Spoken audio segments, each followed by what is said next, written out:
Hey everyone! So I wanted to chat about something today that's really near and dear to my heart because I've seen in working as a dietitian a lot of prescriptive approaches in terms of nutrition and creating more strict meal plans, following macros. And I really like to emphasize that mind body piece, and our bodies are incredibly intelligent, and so really connecting with that piece. And so today I wanted to talk a little bit about honoring our hunger cues, so thinking from the intuitive eating side and also the mind body side of nutrition. And this can be a tricky one for athletes because not always does our body indicate and tell us that we're feeling hungry, especially, I think I talked about this a little last week in terms of the stress piece. But sometimes post training, with the hormones and the release of endorphins and things that we experience after a tough training session, it's like, I know that I should have a recovery snack or recovery meal within, that 30 to 60-minute window, but I just don't have an appetite. I just don't feel like eating. Nothing sounds appetizing. And that's where we have to focus a little bit more on the intentional eating rather than intuitive eating. So I always encourage and help my athletes to tune into their intuition, tune into those hunger and fullness cues. But as an athlete, that doesn't always work, right? So I want to talk a little bit about that intuitive eating piece and honoring our hunger cues today because because we are so physiologically driven to eat. It is a survival mechanism. And unfortunately, in our diet culture, there has actually been created a little bit of fear around food, because there's this fear around potentially gaining weight. There's a lot of fears around what's good food, what's bad food, what's going to help optimize my training, what's going to help optimize my recovery. And so when we think about honoring our hunger cues, it's really important to recognize that in order to truly honor those hunger cues, we have to be nourished and fed, because if we're not, our body is going to be craving and desiring food. And that makes it really, really challenging to tune into those things when we're always feeling that hunger piece. And that's where doing restrictive dieting, things like that, can be really challenging because we're removing that intuitive side of our eating patterns. Think about when we were a child, we instantly, or I should say not child, when we were a baby, an infant, a newborn, our instant physiological primal response was to eat, right? And so often when we would cry when we were an infant, when we were a newborn, the instant response of mom and dad is giving a bottle, giving breast, feeding the baby, and it brings a comfort, a soothe to baby. And so we do have that physiological primal mechanism to want to eat food, to have that equilibrium in our body. And so it's really important to recognize that, because sometimes we think it's a willpower thing, that we can't control that willpower. We're driven to eat. Well, physiologically, you are driven to eat. And if you're not eating enough, especially as an athlete, I see so many athletes under fueling, you're going to have that desire to eat. And there's going to be that feeling of lack of willpower. You might be driven to eat carbohydrates in particular. If we're not eating and getting enough food, our body actually releases more neuropeptide Y, which creates a stronger desire for carbohydrates. And so, so super important to be honoring those hunger cues, really tuning in. Not always can we do that as an athlete, but most of the time we want to be tuning into that intuition, tuning into that body wisdom, and recognizing, am I really truly hungry, and what's going on? So a little bit about honoring your hunger. So things that might get in the way of recognizing that hunger piece. So we talked about stress last week. If we are feeling overly stressed, if we are living in a chaotic environment, which It's a pretty chaotic world that we live in. So a lot of us are like jumping from one thing to the next, especially as an athlete. You might be going from classes, then you're going to training, then you have tutoring. You're being pulled in all these different directions. And I don't know about you, but oftentimes there's a moment where it's like, holy smokes, it is 5 o'clock and I think I missed lunch. I might have had a snack in there and now it's dinner and I'm starving, right? So that chaotic environment can create those missed opportunities in terms of eating. And before we can even recognize it, we're feeling overly hungry. So that's really important. Thinking about the environment that we're in, if it's distracting us, if we're experiencing stress, it can actually impact those leptin and ghrelin, those hunger and fullness hormones. And so that can be a component in terms of honoring that hunger that can be challenging. If we're skipping meals, so we're going to talk a little bit about that hunger and fullness scale, but when we start skipping meals and our body's kind of behind in terms of fueling during the day, that can be a trigger of just dysregulating that hunger and fullness and being able to recognize that, because we end up at the extreme hunger. And usually when we're at the extreme hunger position, we're typically eating fairly quickly and eating beyond that point of feeling full to that point of discomfort. So being mindful about skip meals and our eating rhythm and sequence through the day is really important. Other things, dieting, doing extreme restrictive diets over time can definitely impact our ability to honor that hunger and fullness, to really recognize it. So often we kind of numb out that feeling of hunger because there's a fear of food, of potentially gaining weight or not being able to reach our goals with weight loss. So dieting, and then also those hormone shifts, like if we're releasing more of that neuropeptide Y, that's going to impact our ability to really tune into those natural hunger and fullness cues. Other one, trauma history can certainly impact our ability to tune into that body wisdom. So that might be an area where we might need to get some additional support, have a therapist or a counselor kind of help counsel us through those things to open up to some more of that body wisdom. So in terms of honoring our hunger, so how in the world do we do this? Because sometimes when we have disconnected from that, it's like we notice when we're at the extreme, right? So when we think about that hunger and fullness scale, 0 is going to be completely empty. We are depleted. We are starving. We're on that extreme. 1 to 2 is going to be, we're still ravenous. Like we're hungry. We just need to eat something, right? How many of you have been at that moment where it's like, I will eat anything. I am just hungry and I need food right now. For me, I experience kind of low blood sugar. And so I'll get shaky. I'll start sweating. I've passed out before if I'm not really mindful and diligent about thinking about my eating schedule. And we'll talk a little bit more about that when we talk about the different types of hunger. But those are some of the symptoms we might experience. Some, I like to call it hanger, right? It's like we're so hungry that we're actually getting hangry. We're getting angry and irritable. That's a really good sign. Like there's definitely some hunger going on if you're noticing some emotion and mood changes and shifts. I talked about feeling faint, feeling lightheaded, getting a headache could be an indicator that you're getting to beyond that point of feeling hungry.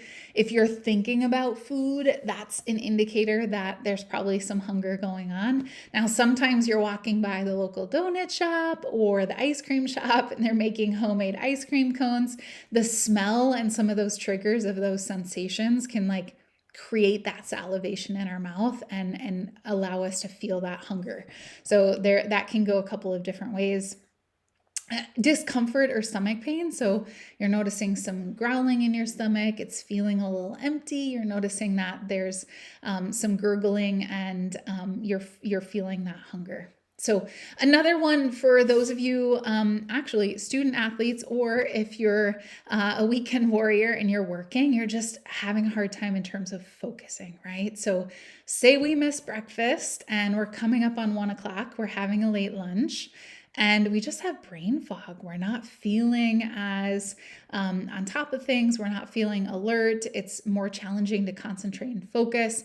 Maybe we're on the field and our ball touching skills, our more technical skills are starting to suffer, and we're just not feeling that like mental clarity. That's a really good sign that there's some hunger going on, and tuning into that. So those are some things that you can look at when you're trying to reconnect with those hunger cues of, what am I looking for? What am I experiencing? Because sometimes we are pretty disconnected and it's hard to know what exactly we're looking for with that. So again, when we think of that hunger and fullness scale, 0 is being on the end of we are completely empty. 1 to 2 is we're ravenous, we're pretty hungry. When we're getting ready to eat, we want to be more like 3-ish, maybe 4-ish in terms of that hunger fullness scale. 5 is neutral. I'm not hungry, I'm not full, I'm just neutral. When we think about 6, 7, we're feeling more satisfied. 8 is a feeling of fullness. 9 is, ooh, I'm feeling stuffed. I'm a little uncomfortable. And 10 is like, I'm feeling actually sick to my stomach. I just ate way too much. And that is like 9, 10 is like when I think of Thanksgiving, right? It's like all your favorite foods, mine being pumpkin pie, being present at the table, and we're just feeling overly uncomfortably full. That's going to be a 10. So when we're thinking about the hunger and fullness scale, and a way to kind of start tuning into those hunger cues is before each time you're eating, and actually frequently throughout the day, especially when you're getting started, asking yourself, am I hungry? Just simply asking the question, and asking and tuning in while you're eating. So research shows that it takes about 20 minutes for our gut to communicate with our brain that we're actually feeling satisfied. But very few of us are taking 20 plus minutes in terms of eating. When you think about other cultures, it's so different. There's such an emphasis around sitting down for meals, being really fully present. It's a social atmosphere, things like that. But here in the United States, we have fast food. We're making everything quick and fast and easy and simplified. And so it can be really hard to really tune into those cues as we're eating. So that's where I always emphasize athletes slowing down, really tuning in, getting present. Being present to all of the sensations when we're eating, the crunch of the food, the flavor of the food, the freshness of the food. Sometimes when we start slowing down, we realize, like this actually doesn't taste all that great. It's not very satisfying. I'm not feeling satisfied by the food that I'm eating, and maybe it's not the right option that is going to feel best for our body, for our mind, for our soul at that moment. So thinking about that, am I hungry? What's my hunger level? So thinking of that hunger and fullness scale, where is my hunger level falling? And it's good to do this frequently throughout the day when you're trying to reconnect with that hunger, those hunger levels, and honoring that hunger. But especially before eating, asking yourself, where do I fall on that hunger and fullness scale? Then tuning in mid-meal. How am I feeling? Am I feeling satisfied? And that's where slowing down is important, because remember, it's going to take us about 20 minutes for our gut to communicate with our brain. So slowing down, taking that opportunity to really tune in is important. And then also asking yourself after you've eaten, right? Where am I on that opposite end spectrum? Did I eat beyond that feeling of comfort? Did I eat to that level of fullness? I sometimes like to think, rather than eating to fullness, eating for energy, because sometimes when we eat to that fullness piece, it's almost like we feel like we could lay down and take a nap after eating. But I want you to think about eating to energy, to the point where you leave that meal and you're ready to conquer the next thing that's coming, and activity that's coming, and you're feeling energized rather than feeling maybe a little bit fatigued, a little bit tired. So that's kind of like when I think about that, eating to satisfaction, and eating to a feeling of satisfaction, and that's what I'm aiming for. Eating for energy rather than eating for fullness. So the other thing I wanted to talk about is just the different types of hunger that we might experience. And this is really important from an athlete perspective because there's taste hunger, and taste hunger is really eating something that sounds appetizing. So that is really like tuning into that pleasure and that joy in eating, because that's actually a really, really important point. If we're not feeling that joy and pleasure in eating, we're still going to be left feeling hungry. So there's something, and I'm not going to dive in this too far because we were talking more about the honoring your hunger, but there's something called cephalic phase digestion. That's our head brain digestion. And that's our body's ability to receive pleasure from the food that we're eating. And so if we're not enjoying the food that we're eating, if we're not experiencing pleasure from the food that we're eating, and it might be from eating too fast or unconscious eating rather than present eating, or it might just be like the foods that we're choosing are not feeling pleasurable and they're not feeling satisfying for us, then we're going to still have that taste hunger. We're still going to be unsatisfied. Even if our tummy is feeling full, it's like we're wanting something else. All right. So then there's practical hunger, and this is where planning ahead is really, really important. This is the one I always bring up for athletes, because as much as I want you to be intuitive eaters and in tune to your hunger cues, it just doesn't always happen, especially with a busy schedule. Sometimes we're just on the move and we don't notice that we're hungry until we're overly hungry. So say, for instance, you wake up at one of the teams that I work with, they train in the morning. They wake up, some of them are not feeling hungry. When they wake up, they might have a little bit of a snack, but by the time they hit the field to train, it's 10 o'clock in the morning. And training, by the time they do warm-ups and they do training, they're not done with training until about 12:30. And then they have their lift and their strength session on certain days after that. And so when we think about that, especially if they're not doing post-training recovery, having a shake or having a snack before going into lift, they might be living off of and fueling off of a snack at, say, 8 or 9 o'clock in the morning, not even a complete meal, and not have their next complete meal until potentially like 2:30. And that is a huge eating window as an athlete. That's a missed opportunity. So here's where that practical hunger piece is so important. We have to think ahead of our schedule. We want to make sure that we're not going long periods without eating. I typically tell athletes we shouldn't be going more than 3 to 4 hours without eating, because your body needs that fuel in order to sustain you as an athlete and to make sure that you're getting the adequate nutrients to fuel your body and recover optimally. And so that's where we need to think ahead and think about, what is our schedule looking like? And this is something that I work with my clients on, is figuring out, where is training falling in the mix? Where are other commitments, whether it's work, whether it's school? Where are we going to plan in eating?